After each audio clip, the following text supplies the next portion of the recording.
Dirahmati Allah Subhanahu wa taala. Bersyukur sekali masjid ini terlihat istiqomah makmurnya. Apresiasi yang setinggi-tingginya wabil khusus kepada para takmir. Ini sampai ada setiap kali pengajian mencetak backdrop. Tidak semua masjid punya ide yang cemerlang seperti ini. Dulu ketika ada, seingat saya pernah mengisi acara yang di bagian depannya ini ada tulisan gerakan subuh berjamaah. Kasih wonten Pak ini. Kasih wonten. Dan bukan ini Pak. Wah, ada sendiri, Masya Allah.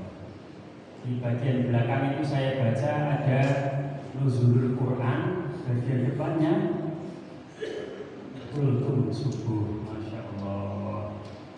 Semoga dengan ide-ide dan usaha yang dijalankan oleh takmir ini menjadi wasilahnya untuk masuk surga. Amin. Tapi takmir juga tidak bisa sendirian, karena takmir juga butuh kehadiran para jamaah. Takmirnya kreatif, tetapi jamaahnya tidak ada yang datang juga sama saja. Ya. Jadi perlu ada kerjasama belah pihak sehingga pelaksanaan dan kemakmuran di sebuah masjid itu bisa berjalan dengan baik. Bapak dan Ibu sekalian yang dirahmati Allah Subhanahu wa taala, sebagaimana yang sudah sering kita dengarkan ya, bahwasanya di bulan Ramadan ini di ayat yang kedua setelah ayat puasa itu berbunyi Syahrul Ramadan alladzi unzila fihi al-Qur'an hudan lin-nasi wa bayyinatin minal huda wal furqan.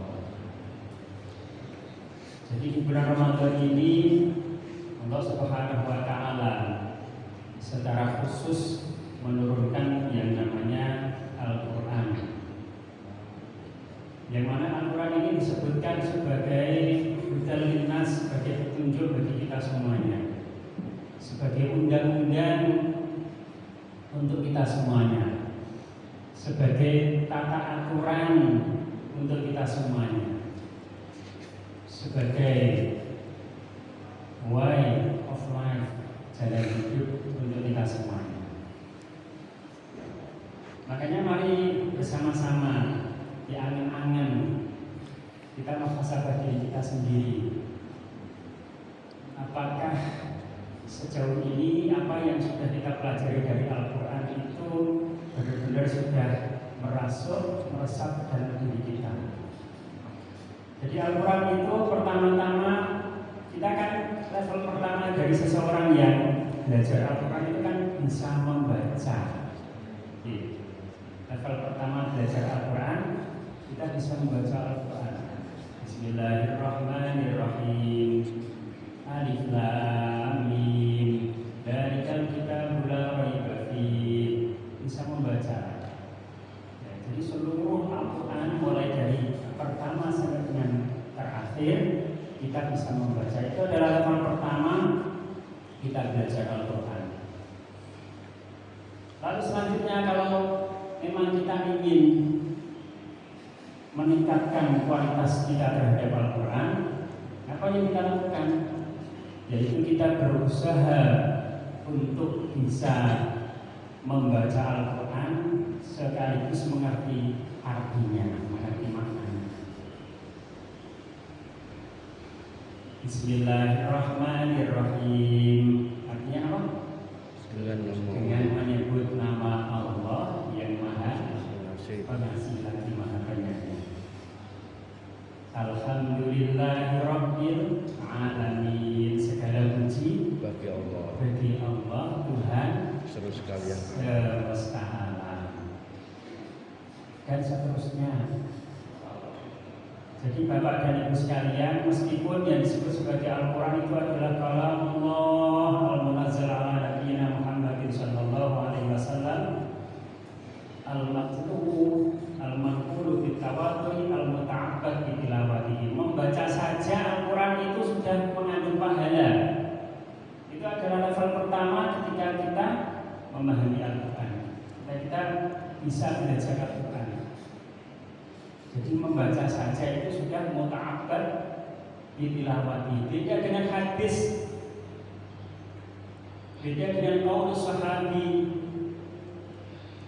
Kalau Al-Quran ini kita baca saja itu sudah dapat pahala. Makanya kalau kita ingin meningkatkan level kita, jadi selain tadarus Al-Quran di bulan Ramadan ini yang menjadi kebiasaan sehari-hari kita juga berusaha untuk sekali-kali diusahakan pernah khatam membaca terjemahan Al-Quran. Bapak-bapak nanti ada yang sudah pernah khatam baca terjemahannya? Ya, rata-rata belum. Padahal Al-Quran itu kata Allah adalah hudan linnas. Al-Quran itu bahasa Arab, kita pakai bahasa Indonesia, bahasa Jawa, dan bahasa yang lainnya. Maka kalau kita hanya membaca Al-Quran yang berbahasa Arab, berarti tidak sampai tujuan Allah menurunkan Al-Quran, yaitu sebagai petunjuk. Kalau kita baca tapi tidak tahu maknanya, tidak tahu artinya, bagaimana kita bisa meresapi Al-Quran, bagaimana kita bisa mengetahui isi dari Al-Quran itu sendiri. Makanya diusahakan sekarang ini di toko-toko sudah banyak jualan Al-Quran beserta dengan terjemahnya yang besar. Nah, kalau yang masih muda-muda mungkin yang kecil-kecil masih bisa tampak terlihat dengan jelas. Nah, kita yang sudah 40 tahun ke atas itu kadang-kadang mulai menurun kesehatannya, matanya mulai tidak begitu kelihatan. Ya, jadi kita membaca satu lembar Al-Quran, satu halaman. Setelah selesai satu halaman itu kemudian kita ulang lagi untuk membaca terjemahannya. Dengan begitu kita tahu sebenarnya alurnya Allah ketika memfirmankan Al-Quran itu isinya seperti apa. Iyyaka na'budu wa iyyaka nasta'in.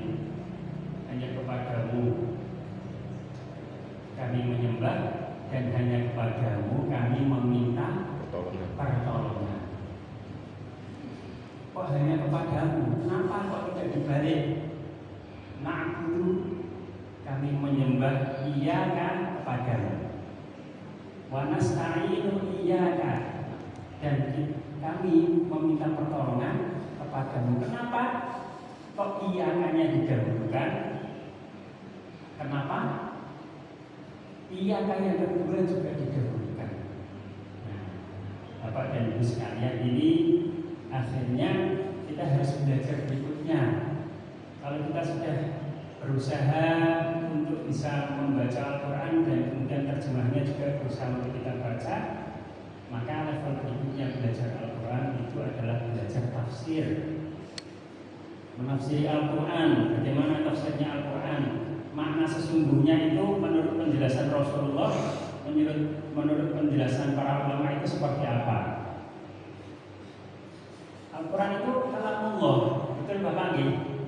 Kalau hadis itu qaulur Rasul, kata-kata dari Rasulullah. Kalau panjenengan hanya membaca terjemahannya saja, itu kadang-kadang kita bisa muskil. Saya kasih contoh. Al-Quran itu kalamullah, adalah firman-Nya Allah. Berarti yang berfirman itu Allah. Allah ngomong kepada kita. Yeah. Alhamdulillahirabbil alamin.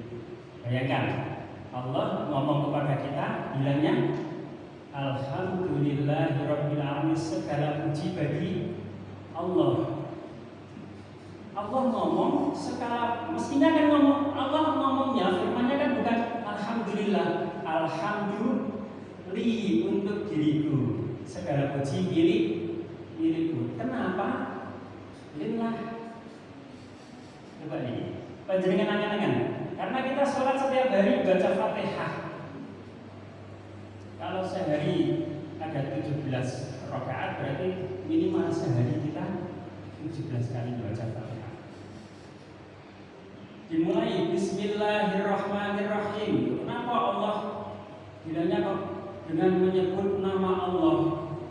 Kenapa bilangnya bukan ke kita? Itu Bismi, dengan menyebut namaku, karena yang ngomong, yang berfirman kan Allah. Oke, coba lagi di surat Al-Fatihah itu sebuah ayat. Iyyaka na'budu wa iyyaka nasta'in. Hanya kepadamu aku menyembah, kami menyembah, dan hanya kepadamu kami meminta pertolongan. Ini firman-Nya Allah, Allah yang berfirman.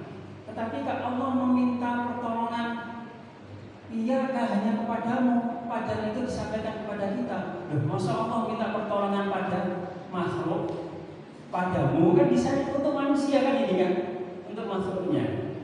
Kenapa Allah tidak berfirman iya ya,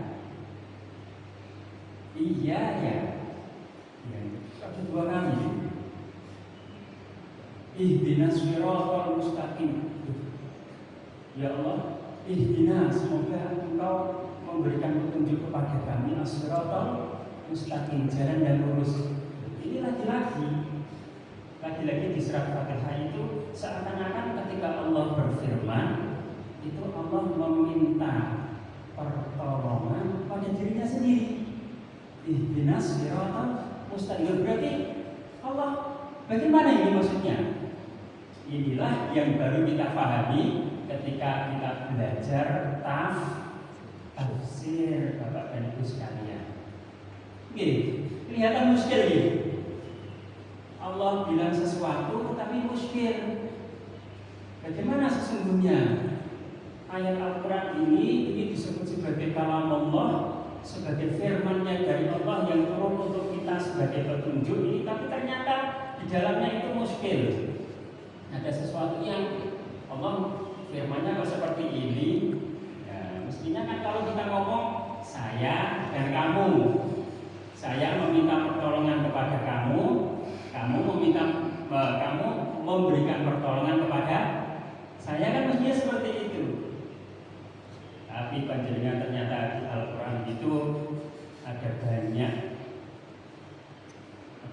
ayat-ayat yang kalau kita tidak memahaminya, hanya membaca terjemahannya saja itu jadi muskil. Maka dari itu, Bapak dan Ibu sekalian, rahimakumullah, para ulama sebelum membahas mengenai penafsiran Al-Quran itu selalu memberikan penjelasan. Sebenarnya yang dimaksud dengan firman Allah itu apa sih? Kalam Allah itu sebenarnya apa? Allah berfirman kepada kita itu sebenarnya apa maksudnya?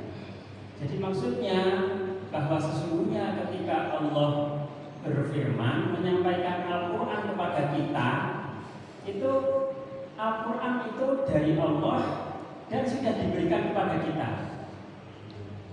Sampel diparing akan dimakan pulau panjenengan sedaya. Jadi ketika Allah berfirman itu menyampaikan firman-Nya itu versinya kita sebagai manusia. Versinya kita sebagai manusia, sehingga bahasanya itu akhirnya bahasa yang cocok, bahasa yang sesuai dengan bahasa kita ketika berhadapan dengan Allah Subhanahu wa Ta'ala. Nah, jadi di situ Bapak dan Ibu sekalian, makanya pentingnya kita juga belajar tafsir. Di sini juga ada banyak kajian ya, ada kajian tafsir juga, makanya ini penting sekali bagi kita memahami Al-Quran.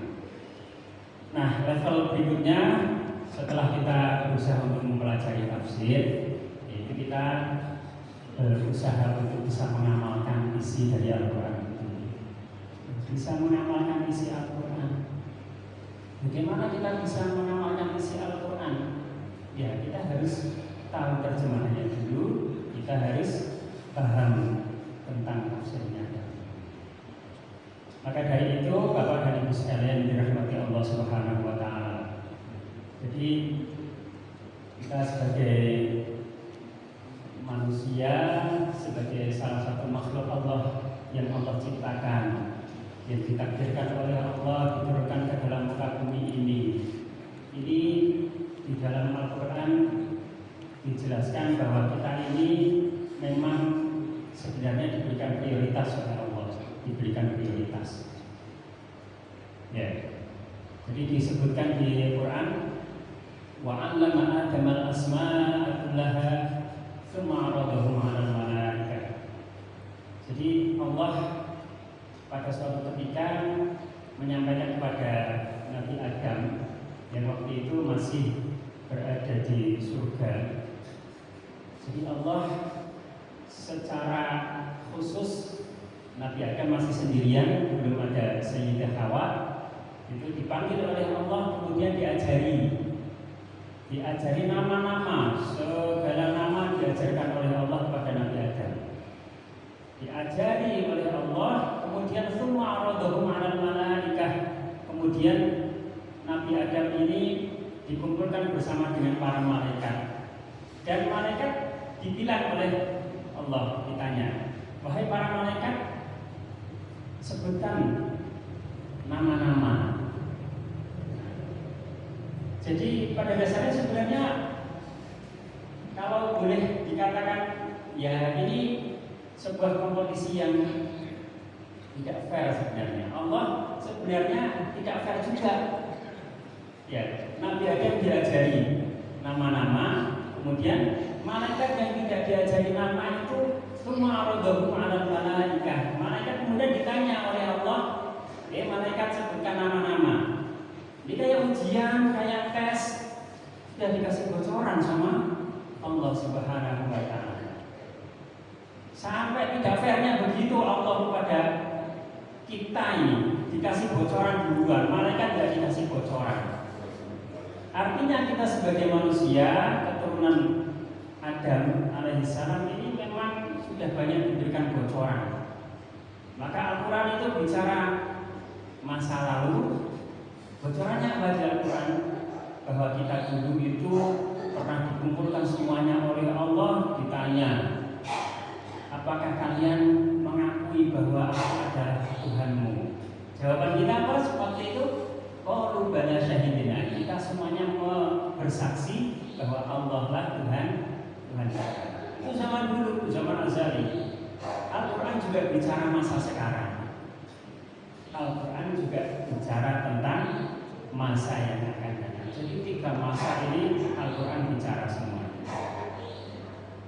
Nah, Nabi Adam dikasih nama, diajari nama-nama, tapi para malaikat ya diajari nama. Ya tolak-tolak malaikat ini. Ditanya oleh Allah, ya tolak-tolak, tidak tahu ini maksudnya apa.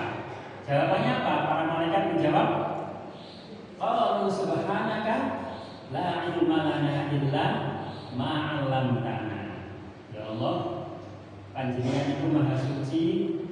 Kalau kami tidak Panjenengan kasih tahu, maka kami juga tidak tahu.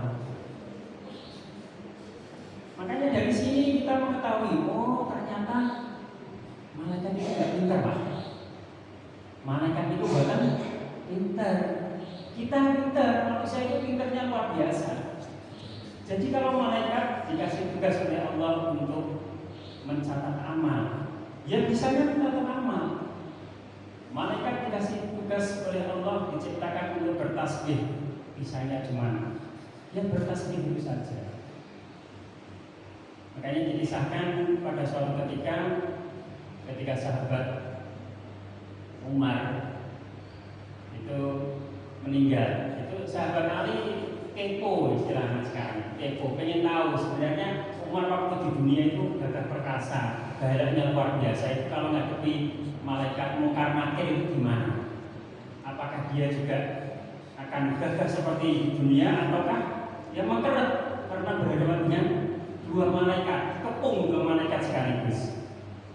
Maka sahabat Ali ini request berdoa kepada Allah untuk dibukakan hijab.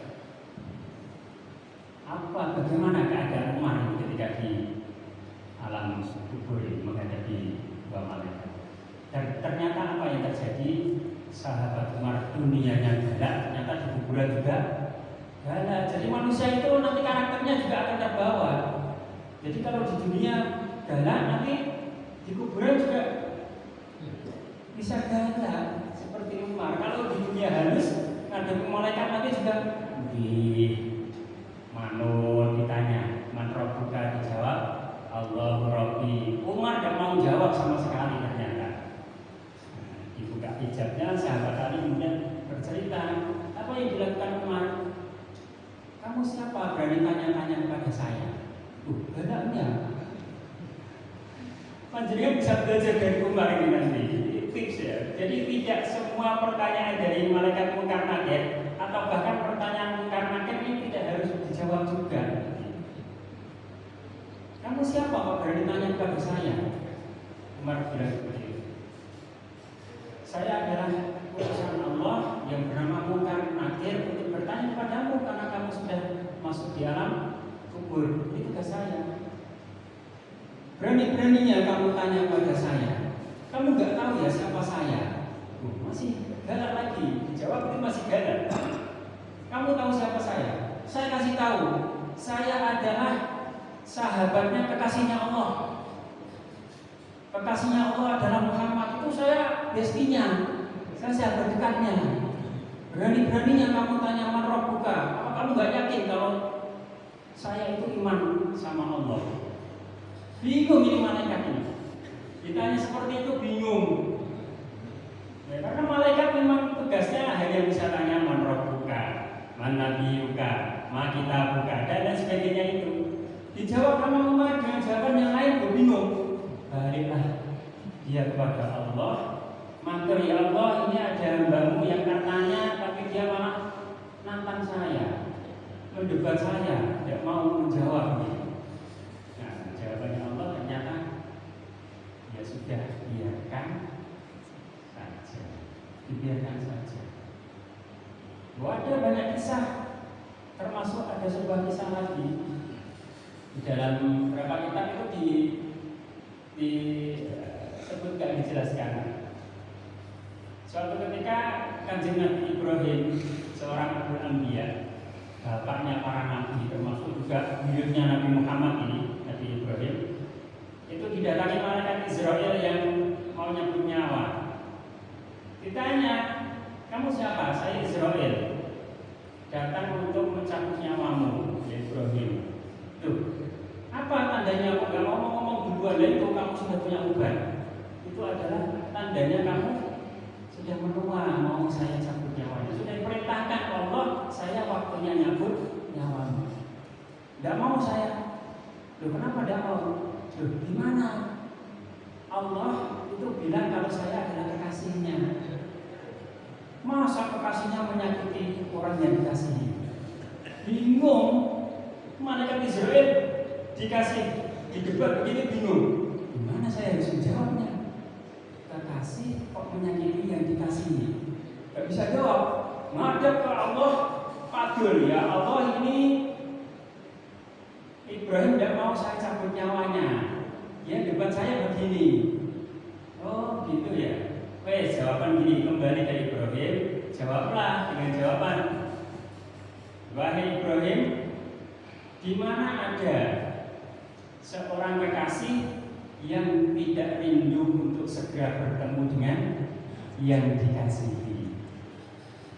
Lalu dirugi karena Gusti Allah itu malaikat Jibril. Balik lagi nemu Israel, dijawab seperti itu. Ya, Nabi Ibrahim kalah oleh depannya sama Allah. Oh iya. Kalau saya dicabut nyawanya, berarti saya segera ketemu sama Allah. Ya wes, siap-siap ya. Silahkan dicabut gitu. Itulah yang menunjukkan Bapak dan Ibu sekalian bahwa malaikat itu gak pintar sebenarnya. Makanya kita ini memang sejak zaman Mbah kita dulu, Kanjeng Nabi Adam itu diberikan spesial bocoran oleh Allah. Ya, Nabi Adam diajari ilmu, tetapi tapi malaikat tidak diajari ilmu. Dan gitu setelah diajari ilmu, kok malaikat ditanya sama Allah, ya bingung malaikat, apa maksudnya disuruh menyebutkan nama-nama. Setelah malaikatnya keok, tidak bisa menyebutkan nama, kemudian dikembalikan kepada Adam. Ya Adam, ya. Ambihum di asma'ihim, disuruh menyebutkan nama, itu gampang, sudah dapat bocoran dari Allah. Maka dari itu, Bapak dan Ibu sekalian, ini merupakan anugerah yang secara khusus diberikan oleh Allah kepada kita, manusia, ya, makhluk yang bernama manusia. Kalau di pertemuan sebelumnya, Bapak dan Ibu sekalian, saya menjelaskan kemarin itu tentang anugerah untuk umatnya Nabi Muhammad, yaitu Lailatul Qadar. Lailatul Qadar khairun min alfi syahr. Lailatul Qadar itu pahalanya lebih banyak daripada 1000 bulan. Itu saya mengisahkan tentang seorang nabi dari Bani Israel. Ya, namanya siapa? Syam'un al-Ghazi. Syam'un al-Ghazi ini berperang sekian lama, tetapi didapati oleh Rasulullah ketika masuk surga itu sendirian. Tidak punya umat sama sekali, bahkan istrinya itu mengkhianati dia. Istrinya aja tidak masuk surga, hanya dia seorang nabi yang diutus oleh Allah, tetapi tidak memiliki umat sama sekali. Sudah berjuang, sudah berjihad, siang harinya puasa, malam harinya qiyamul lail, dan sebagainya. Tetapi kita sebagai umat Muhammad ternyata diberikan satu anugerah lebih dari manusia yang lain, lebih dari umat yang lain, yaitu Lailatul Qadar. Nah, ini sudah malam keberapa, Bapak dan Ibu sekalian? Malam keberapa tadi? 25. Ada yang 25 ya. 25 berarti tadi malam ganjil ya. Malam ganjil. Sudah merasakan tanda-tanda Lailatul Qadar, Pak? Sampun. Malam kita. Malam 25 tadi malam. Kalau di rumah saya hujan, Pak. Ini hujan. Nah, kalau saya melihat terang benderangnya ada bulan, ada bintang itu malam 23 kemarin. Di sini hujan nggak? Ini bukan hujan. Jadi masih ada kesempatan. Nanti malam 26, besok 27. Kita lihat kalau malamnya ada hujan, ya potensi di malam-malam ganjil berikutnya tinggal 27, 29. Paling banyak menurut para ulama itu berada di malam 27. Nah, makanya kita cari Lailatul Qadar ini sebagai usaha kita yang khusus, ya, ibadah yang khusus satu malam di mana setahun ada malam seafdal malam Lailatul Qadar. Jangan sampai panjenengan melewatkan malam Lailatul Qadar itu dengan membaca Al-Quran. Jangan sampai kita melewatkannya dengan sholat tahajud. Yang mulai tarawih sudah pasti, ya. Saya yakin di jamaah Masjid As-Sakinah semuanya istiqomah untuk melaksanakan tarawih. Amin. Yang pasti selain tarawih, sholatnya setiap hari kan pasti juga tidak pernah bolong. Kan kita nggak pernah bosan, Pak, ya. Sholat 5 waktu, coba bayangkan, kalau bisa bayangkan sehari semalam itu 5 waktu. Berarti dikali 7 sudah berapa, Pak? 7 dikali 5, 35. 1 bulan 30 hari. Tinggal dikali setahun berapa? Panjenengan bukan bosan, Pak. Sholat subuh berzikir, nanti waktunya azan dulu juga melaksanakan sholat zuhur, asar, maghrib, isya, setiap hari seperti itu. Oke. Tidak pernah bosan kita.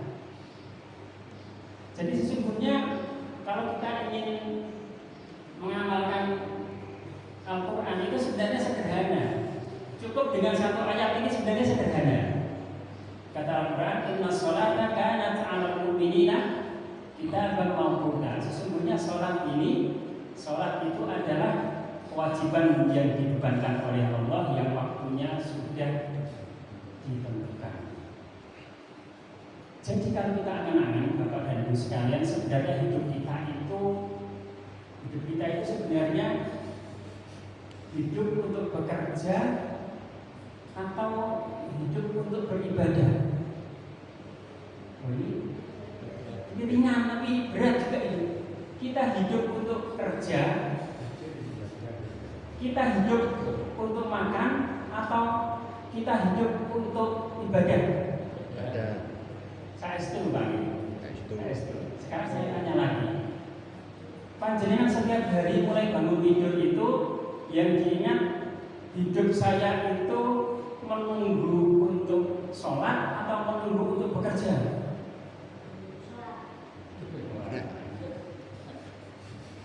Adiknya yang menjawab.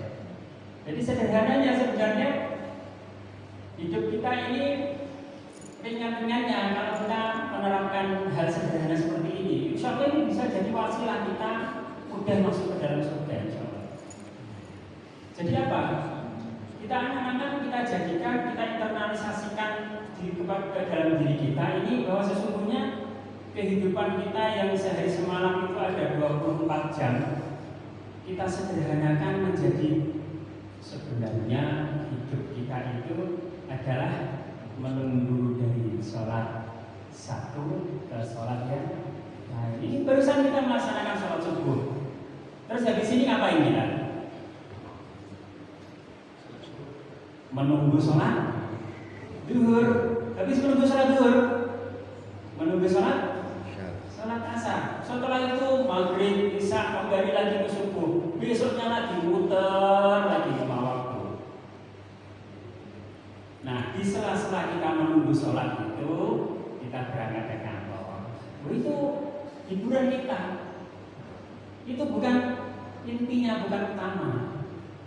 Di sela-sela kita menunggu sholat itu, kita kemudian bertemu dengan keluarga kita.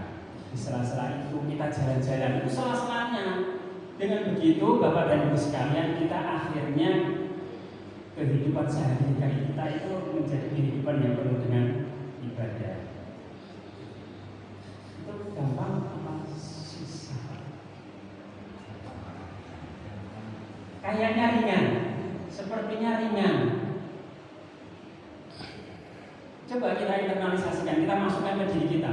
Ini di sini subuh. Setelah ini aktivitasnya apa Pak? Pulang. Ini hari Minggu terus tidur. Tidurnya orang puasa itu ibadah. Terus sama dari ini harus pintar sebenarnya dari ibadah. Terus harus tidur. Nanti bangun, kita bangun sholat. Andaikan panjenengan sama Allah sudah dicukupi semuanya di dunia ini, sudah nggak perlu kerja, nggak perlu cari duit, nggak perlu ngantor. Ya hidupnya cuma makanan sudah tersedia, istri sudah ada di rumah, anak-anak juga dari kecil sudah besar, nanti ganti generasi dan sebagainya. Ya, nanti tinggal nunggu kita sholat. Habis sholat, idealnya kan begitu. Kita diciptakan oleh Allah itu kan untuk ibadah. Ya idealnya ya untuk ibadah. Ibadah sederhananya apa kita ini sebenarnya? Ya sholat itu, menunggu sholat. Jadi kalau kita sudah memprioritaskan sholat kita menjadi sholat yang menjadi prioritas hidup kita, maka sholat itu tidak akan pernah kita tinggalkan. Itulah bagian dari internalisasi tafsir Al-Quran. Kita sudah memahami dan kemudian berusaha untuk mengamalkan Al-Quran itu. Jadi Bapak dan Ibu sekalian yang dirahmati Allah Subhanahu wa Ta'ala. Nah, diri kita ini kan hidup di dunia ini ya masanya sudah terbatas. Yang sudah mulai keluar bebannya itu sudah tanda-tanda. Sudah tanda-tanda. Wonten sing ubannya disemir, ada yang dibiarkan saja. Makanya disebutkan di Al-Quran itu washtamalar raqsu syaiba, uban di kepala. Ini Nabi Zakaria, uban di kepala ini sudah mulai bersinar. Nah, dulu bersinarnya adalah wajahnya, tapi kalau sudah tua yang bersinar adalah ubannya.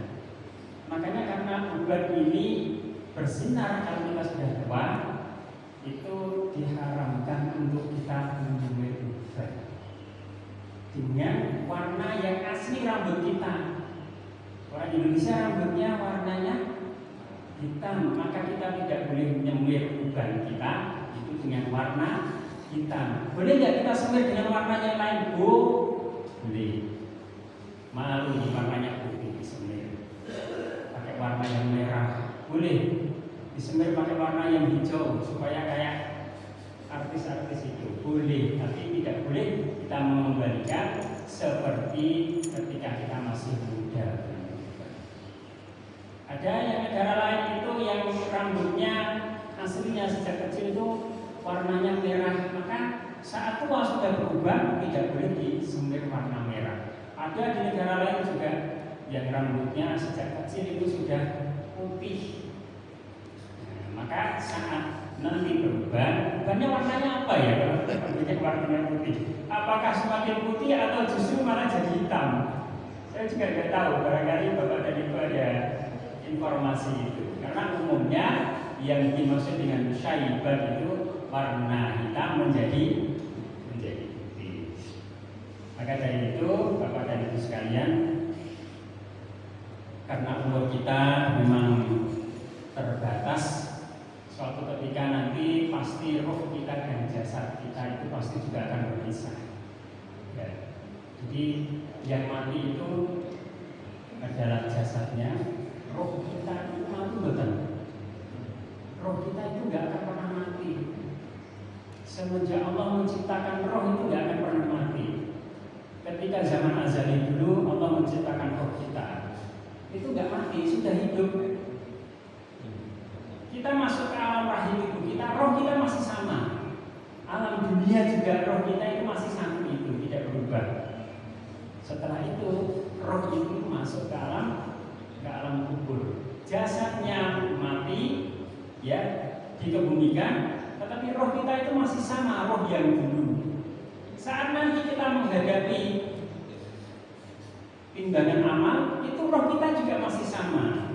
Masuk ke dalam neraka, ya roh itu juga masuk ke dalam surga juga, rohnya masih roh yang sama. Maka jangan khawatir Bapak dan Ibu sekalian. Artinya sebenarnya kita telah melalui fase-fase kehidupan itu yang cukup panjang. Mulai dari dulu zaman azali masuk ke dalam alam rahim. Hanya lompat saja kita sekarang ini berada di alam dunia yang disebutkan sementara, tidak akan lama. Suatu saat nanti roh kita itu akan terlepas dari jasad kita. Jadi kalau saya tanya Bapak dan Ibu, panjenengan bisa berdiri itu karena punya kaki atau karena apa? Kita bisa berdiri, saya ini jari saya bisa ngacung seperti ini, bisa gerak seperti ini karena saya punya otot atau karena apa Bapak dan Ibu? Tidak ada lain jawabannya bahwa karena kita di tubuh kita ada roh. Ya, meskipun saya punya otot, meskipun saya punya tulang, tapi kalau tidak ada roh, ya sudah nggak akan bisa bergerak, nggak akan bisa berdiri. Jadi kalau ada teori dokteran yang mengatakan, oh ini bisa sakit, misalnya sakit jantung itu karena penyebabnya ini dan sebagainya. Ini terkena sakit ginjal itu karena kurang minum. Kena sakit gula karena kebanyakan makan gula. Jadi kan percaya pundi. Hakikatnya bagaimana Bapak dan Ibu sekalian? Orang sakit penyebabnya gula, penyebabnya kurang minum, atau sakit itu ya memang dibuat sakit sama Allah. Yang mana? Panjenengan makan, kita makan, nasi tadi sahur, oh lauknya enak, karena saya lauknya kurang enak, jadi kurang banyak ya.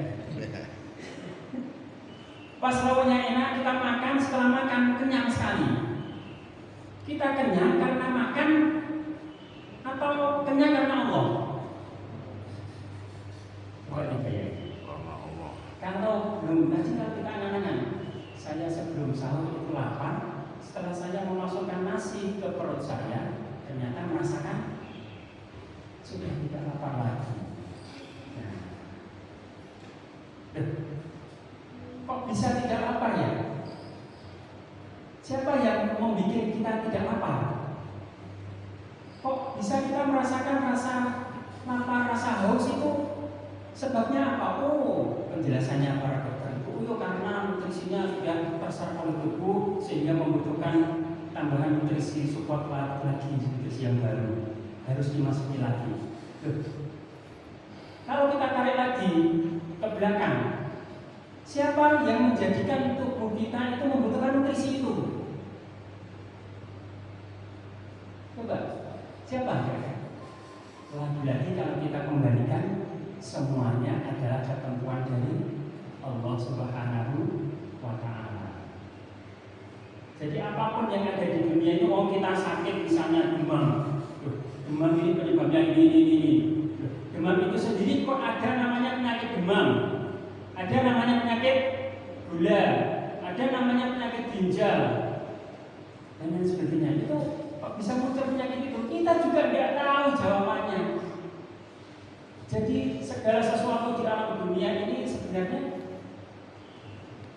ya ketentuan dari Allah Subhanahu wa Ta'ala. Kalau dari beliau ini hanya mengikuti, kita hanya bisa menebak-nebak tentang sunatullah. Oh, kalau orang berjibit itu sakit, itu sunatullah. Orang ditempeleng itu sakit, itu sunatullah. Yang bisa menjadikan ditempeleng rasanya sakit atau tidak sakit itu sih Allah Subhanahu wa Ta'ala. Nah, jadi kalau kita angan-angan itu ternyata memang kehidupan kita ini tidak terlepas dari ketentuan Allah Subhanahu wa Ta'ala. Namun insya Allah sudah tandanya sudah waktunya kita akhiri insya Allah. Bapak dan Ibu sekalian, moga-moga apa yang saya sampaikan dan Allah akan menikah sakit memberikan manfaat dan barakah dalam panjenengan sedaya. Amin.